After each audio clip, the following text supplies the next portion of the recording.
Selamat siang, perkenalkan nama saya Femi Santioran, NIM 219118141. Di sini saya akan memaparkan materi mengenai periode dan tugas perkembangan guna untuk memenuhi tugas perkembangan peserta didik.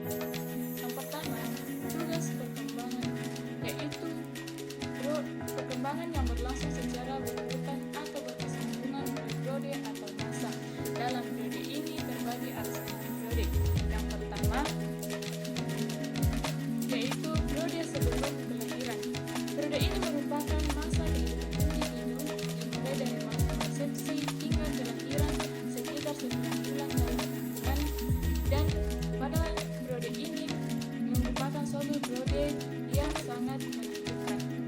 Yang kedua yaitu periode masa bayi, di mana periode ini merupakan perkembangan yang merekam dari kelahiran hingga usia 18 sampai 24 bulan, di mana masa ini merupakan suatu perkembangan seorang bayi. Yang ketiga, periode awal anak. Periode awal anak adalah periode perkembangan yang merentang dari masa bayi hingga usia 6 tahun. Dalam periode ini merupakan periode yang kadang-kadang juga dilalui oleh anak di dalam kisah selanjutnya. Yang keempat, periode perentangan dan akhir anak.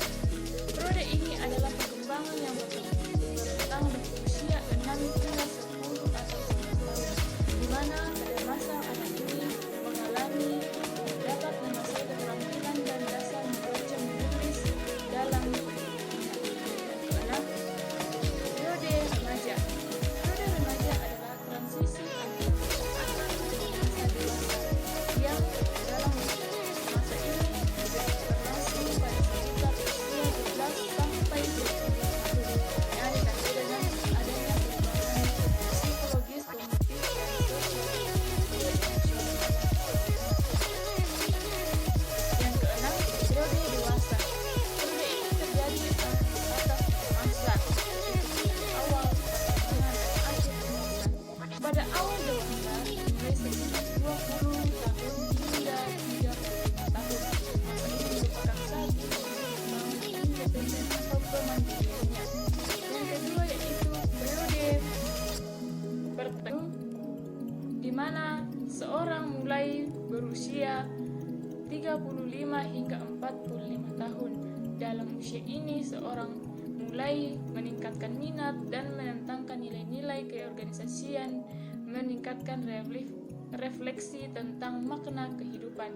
Yang ketiga yaitu akhir dewasa, ya, di mana seorang sudah berusia 60 atau 70 sampai mati.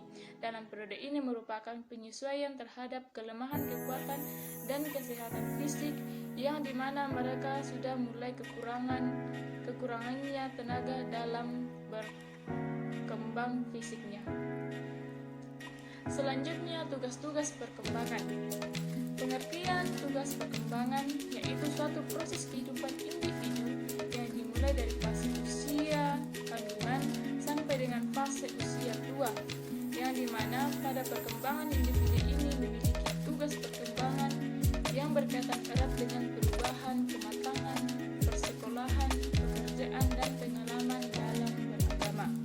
Yang kedua, tugas perkembangan pada setiap periode perkembangan. Dalam hal ini terbagi atas beberapa tugas. Yang pertama, tugas perkembangan masa bayi dan anak persekolahan, di mana dalam hal ini anak memiliki beberapa tahap perkembangan seperti belajar memakan makanan sehat, belajar berjalan, belajar berbicara, belajar mengendalikan pembuangan kotoran, dan sebagainya. Yang selanjutnya yaitu tugas perkembangan anak usia sekolah, yaitu di mana melalui tahapan belajar memperoleh keterampilan fisik, melakukan permainan, belajar bergaul dengan teman sebaya, dan belajar mengembangkan kata hati. Selanjutnya yaitu tugas perkembangan remaja. Dalam tugas perkembangan remaja ini juga melalui beberapa tahapan. Yang pertama, menciptakan kematangan dalam beriman dan bertakwa kepada Tuhan Yang Maha Esa. Yang kedua, mencapai kematangan etis. Yang ketiga, mencapai kematangan emosi, mencapai kematangan intelektual, dan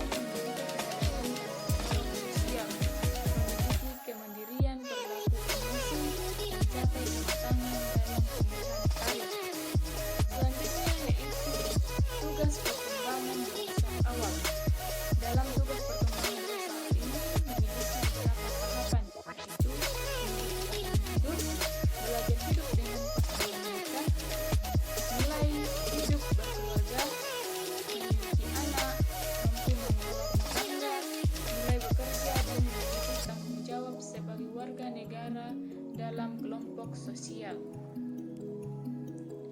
Selanjutnya, tugas perkembangan dewasa pertengahan. Tugas perkembangan dewasa pertengahannya itu memiliki beberapa tahapan, seperti mencapai tanggung jawab sosial, membantu remaja belajar menjadi orang dewasa yang bertanggung jawab, mengembangkan kegiatan-kegiatan potensi waktu senggang, menghubungkan diri sendiri dengan pasangan hidup sebagai suatu individu, menerima dan menyesuaikan diri dengan perubahan-perubahan psikologis yang menyesuaikan diri dengan orang tua yang semakin tua. Selanjutnya, tugas perkembangan dewasa akhir atau di mana seorang sudah melalui masa tua. Dalam masa ini seseorang memiliki beberapa tahapan. Pertama, menyesuaikan diri dengan menurunkan kekuatan fisik dan kesehatan. Kedua, menyesuaikan diri dengan masa pensiun dan menurunnya penghasilan keluarga. Yang ketiga, menyesuaikan diri dengan kematian pasangan hidup atau dengan hilangnya teman pasangan hidup. Keempat, membentuk hubungan dengan orang-orang seusia di mana seorang ini mampu bergaul dengan teman seusianya. Yang kelima, membentuk pengaturan hidup fisik yang memuaskan. Dan yang terakhir yaitu menyesuaikan diri dengan peran sosial secara luas. Oke, selanjutnya akan diteruskan oleh teman saya, Rama, dengan NIM 219181127 akan membahas materi selanjutnya. Kemudian masuk pada yang ketiga, yaitu upaya memfasilitasi tugas-tugas perkembangan. Ada dua faktor penyebab perkembangan. Yang pertama adalah faktor internal, terkait dengan kondisi individu itu sendiri. Seperti anak yang dari kecilnya sering menderita sakit, mungkin tugas perkembangannya akan tersendat. Untuk mencegah hal tersebut, maka penting sekali orang tua, khususnya ibu untuk memperhatikan kesehatan anak pada saat anak berada dalam kandungan. Pertama adalah ibu harus mengonsumsi makanan dan minuman yang bergizi, tidak merokok, tidak meminum minuman keras, dan obat-obatan terlarang. Kemudian secara rutin harus memeriksakan kandungannya ke dokter. Kemudian yang kedua adalah faktor eksternal. Faktor eksternal adalah berasal dari lingkungan sekitar atau dari faktor keluarga. Jika dilihat dari tugas perkembangan bagi setiap periode atau usia perkembangan, sebenarnya penuntasan perkembangan anak remaja dipengaruhi juga oleh pencapaian tugas perkembangan orang dewasa. Contohnya, apabila pada usia dewasa awal seorang pria atau wanita menikah, maka mereka dituntut untuk menuntaskan tugas-tugas perkembangan yang sesuai dengan usia tersebut, seperti kewajibannya mengelola rumah tangga, merawat dan mendidik anak yang telah dianugerahkan kepada mereka, kemudian bekerja. Faktor eksternal lainnya yang mempengaruhi pencapaian tugas-tugas perkembangan anak dan remaja atau peserta didik adalah sekolah. Ada beberapa upaya yang seyoginya diperhatikan oleh pihak sekolah adalah yang pertama, menciptakan iklim religius yang dapat memfasilitasikan perkembangan kesadaran beragama, akhlak mulia, etika atau karakter peserta didik.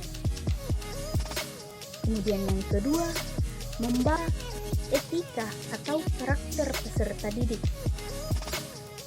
Kemudian yang kedua, membangun suasana sosio-emosional yang kondusif bagi perkembangan keterampilan sosial dan kematangan emosi peserta didik, seperti memelihara hubungan yang harmonis antara kepala sekolah dengan guru-guru, guru dengan siswa, dan siswa dengan siswa lainnya.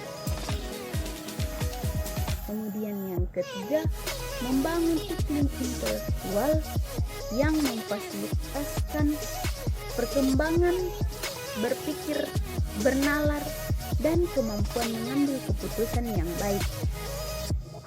Kemudian yang terakhir adalah mengoptimalkan program bimbingan dan konseling untuk memfasilitasi perkembangan peserta didik, baik menyangkut aspek pribadi, sosial, belajar, atau akademik maupun karier atau sekolah lanjutan atau dunia kerja. Demikian materi yang saya jelaskan. Sekian dan terima kasih.